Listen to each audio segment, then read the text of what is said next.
Padre, creo que interpreto a todos los que estamos aquí. Antes de hacerle una pregunta, quiero agradecer en nombre de todos una plegaria a Dios y a la Virgen por su presencia entre nosotros.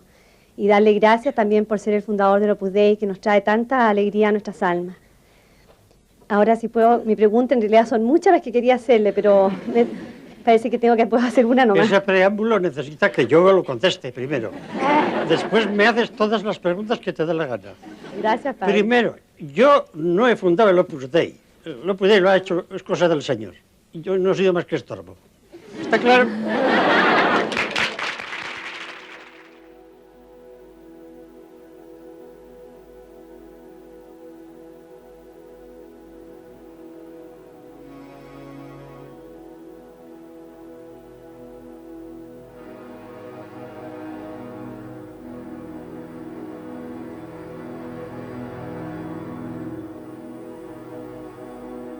I wanted to go. There was so much talk of it. You just knew it was going to be such an amazing event. I didn't really actually have the courage, Tamara, to ask Matt. And we had 3 children at school, paying school fees, kind of living off the smell of an oily rag. I thought it wasn't fair to ask him if we could go to the canonisation. And he asked me.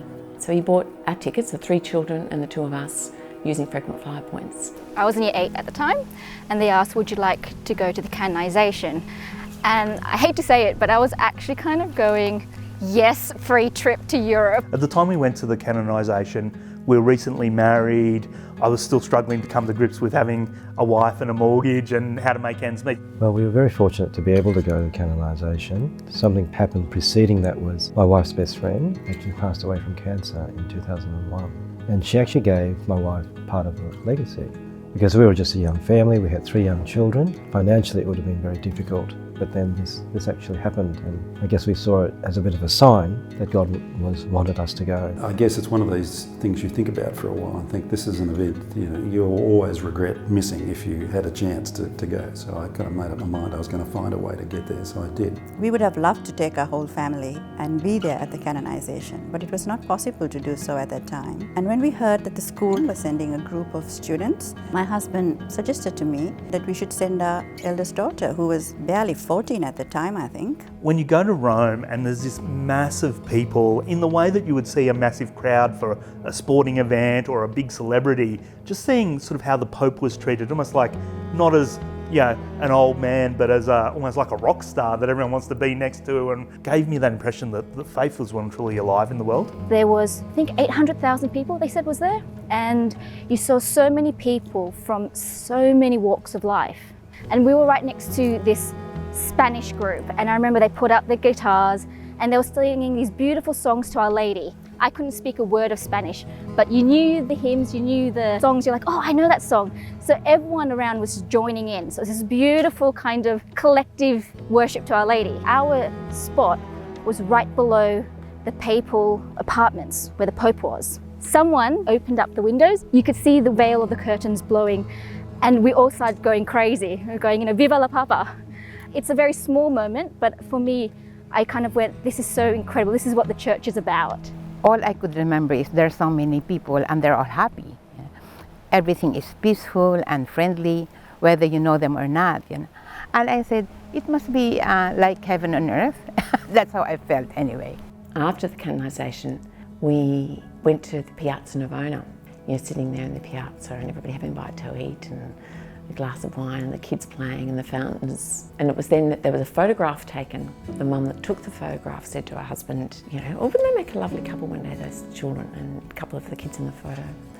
And one was my daughter and one was her son. Lo and behold, 17 years later, they both got married. And I did bring their wedding book. This is Billy and Tom, and this is Tom's sister, Lauren, who's now in heaven. And these 2, they got married 17 years later on the 6th of October, so the same date as the canonisation.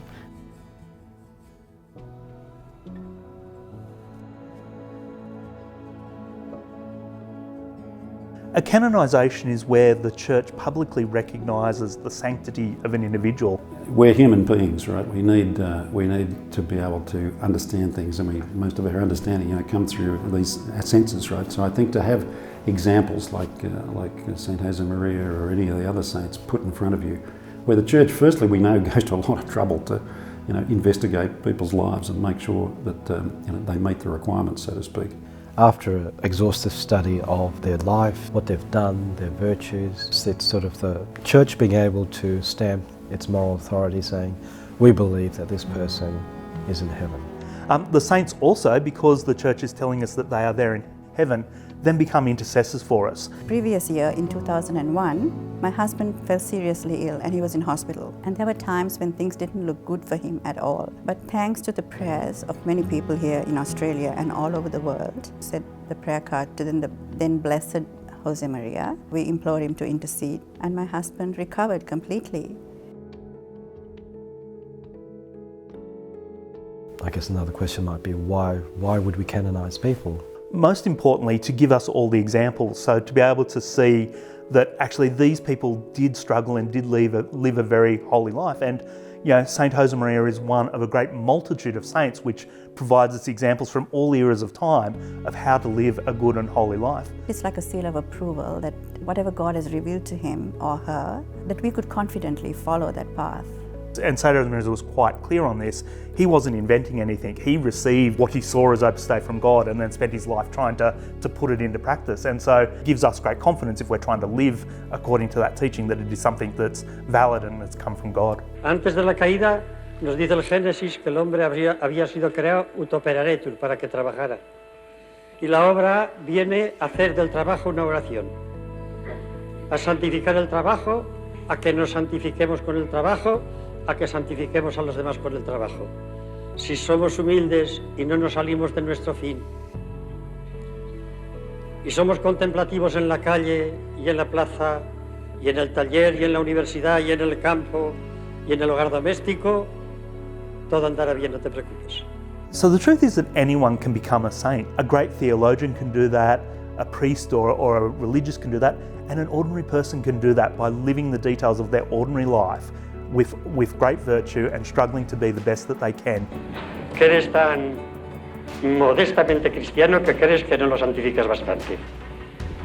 Cuando comiences a tu trabajo, levanta el corazón a Dios. Es un segundo, ¿eh? Señor, por ti. Holiness is for everyone. Everyone is called to be holy, to sanctify our work, to sanctify ourselves in it, and to sanctify others through it, came to us now from a modern day saint. I think until the time that I'd come in contact with Opus Dei and started to understand the teachings of St Josemaria, I really hadn't understood how a professional life and working hard and some of these things that were starting to come together in my life could form part of my spiritual life and actually be my pathway to heaven as opposed to an obstacle to my spiritual life. Josemaria Escriva de Balaguer, Sanctum Esse Decenimus, et definimos ac Sanctorum Catalogo adscribimus statuentes eum Universa Ecclesia inter sanctos via devotione recoli devere in nomine Patris et Spiritus Sancto. Tu trabajo es oración. Tu trabajo lo ofreces al Señor cuando lo vas a comenzar y lo ofreces cuando lo has terminado a gusto, que nunca lo terminas a gusto. Siempre querrías hacerlo mejor. Quédate tranquilo, que no hay oposición de ninguna clase. Adelante con tu trabajo y con tu unión con Dios. Y la unión con Dios la sabes buscar.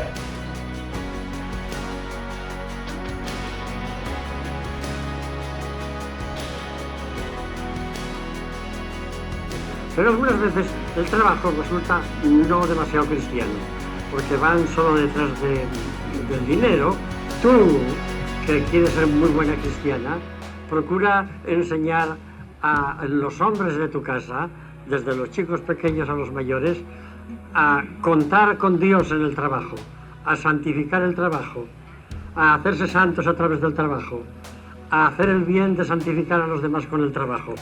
Y te sobran energías y te sobran talentos. ¡Hala!